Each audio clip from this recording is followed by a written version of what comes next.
It's just the people themselves allowing me to do that. Because without them, of course, I don't have my work. I don't have my my ability to work. So for someone to give themselves over to me to place my hands on them and to work, that's what the reward is, really. It's like I get to work on people.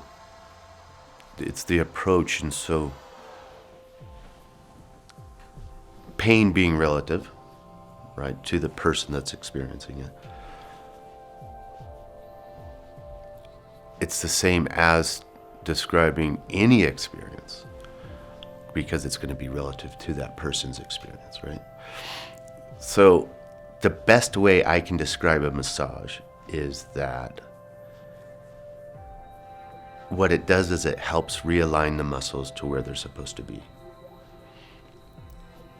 That doesn't really tell anybody about the experience. The experience is in the receiving of it, because of how often a particular individual is touched. Anything that they might be going through is going to affect that experience, because it is, what's the word? It's intimate,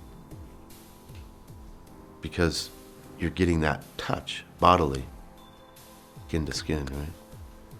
So that's intimate, but it's completely separate from all other types of intimacy, because it's a healing instead of a physicalness.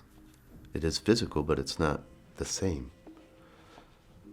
So trying to explain it to what they're going to experience, I can't tell them what they're going to experience. Some people are just, oh, and they're gone.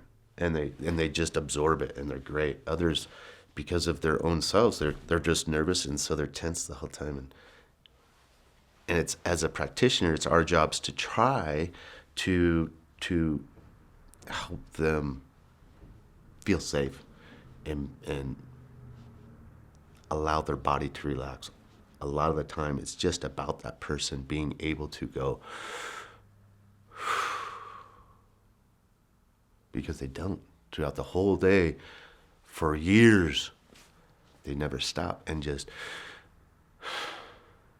and stop, just for a moment.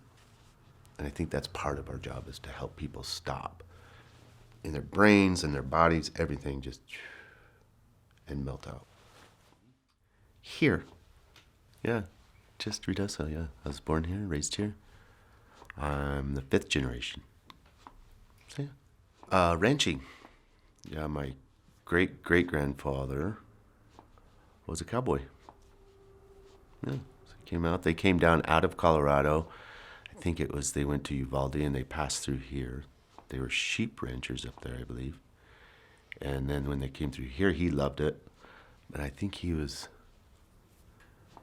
probably 13 when they came through here the first. And so when he was like 17, he moved back up here, 18 maybe.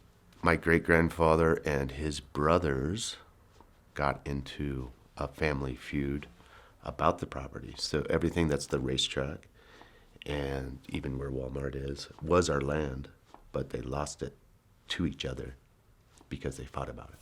The land itself is just gorgeous. It has the water running through it, the river. The water's not nearly as much as it used to be. It used to be so full and rich and lots of fish, and now it's just slowly dying out, which is sad. But the land always has its own self, its own being to it, right? I don't know how to explain that. Just its own spirit.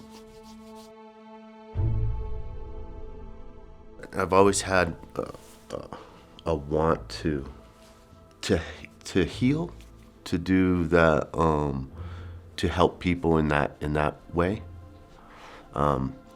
Because I don't know, it's just as a little kid, that's what I wanted to do. Not necessarily massage, but just in that arena, in that show, in that idea. And so being able to do that is what kind of kept me on that pathway of thinking that's what I want to do. And so when we were going to have our child, I was like, well, I want to do something where I can spend more time with him and also do something that's constructive as far as positivity. I think it came from being on the farm and working with animals, because that's what I wanted to do at first, was work with animals. There was a time I was with my mom and we were driving, and she had asked me, I think, of what I wanted to do. I had said something like, well, I think I want to work with animals, but really probably humans, because I can handle humans' pain more than animals' pain. She's just like, okay. But yeah, so I mean, I was 6, 7. Since it was something that I thought about as a kid, and it's a passion, there's so much more to it than just the practice itself. I was always a shy kid, but I always loved people. My idea of love, I guess, is the most simplest way is that I'm gonna try my hardest to not hurt you. In that same respect, I gotta try my hardest not to hurt me, right? So we have this agreement of going through life every day, whatever, of love. And in that idea, I'm gonna try my hardest not to hurt you or myself, right? And that's all we can do as people, I think. And we don't have to take it to extreme levels of anything else. It's just that concern for each other, and try. That's it. And so I think that's what I like about the practice, is that I get to increase that love more.